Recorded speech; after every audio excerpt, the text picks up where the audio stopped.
અખિલ વિશ્વ ગાયત્રી પરિવાર માંજલપુર પિતૃ અમાસે પિતૃઓના મોક્ષાર્થે સામૂહિક તર્પણ વિધિનું આયોજન રાખવામાં આવેલું. અખિલ વિશ્વ ગાયત્રી પરિવાર માંજલપુર પિતૃ અમાસે પિતૃઓના મોક્ષાર્થે સામૂહિક તર્પણ વિધિ આયોજન રાખેલ હતું.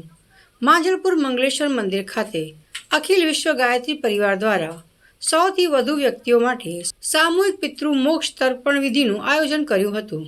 મોટી સંખ્યામાં લોકો આ વિધિમાં ઉપસ્થિત રહ્યા હતા અને પિતૃપક્ષ તર્પણ વિધિ પૂર્ણ કરી હતી. માંજલપુર અખિલ વિશ્વ ગાયત્રી પરિવાર દ્વારા છેલ્લા ઘણા વર્ષથી સામૂહિક પિતૃ મોક્ષ પક્ષની તર્પણ વિધિનું આયોજન કરવામાં આવે છે.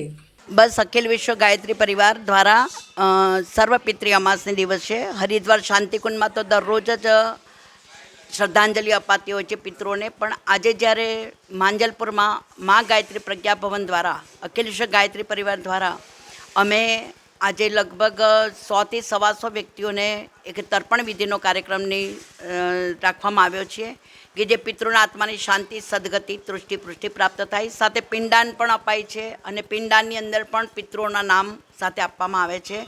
એક કૃતજ્ઞતા વ્યક્ત કરવાની છે કે જ્યાં પણ પિતૃઓ રહેતા હોય છે ત્યાં એમને આપણી વિશ મળતી હોય છે અને એ સાથે સાથે અમે લગભગ આ 20 વર્ષથી કાર્યક્રમ કરતા હોઈએ છીએ અને દર વર્ષે 100 થી 125 વ્યક્તિઓ અહીંયા આવીને કાર્યક્રમમાં ભાગ લેતા હોય છે. આજે અમાસ છે, આજે તો સૂર્યગ્રહણ પણ છે અને સૂર્યગ્રહણના દિવસે પિતૃઓના માટે જપ અને તપ કરવા એ પણ ખૂબ વિશેષ ફલશ્રુતિ પ્રાપ્ત થાય.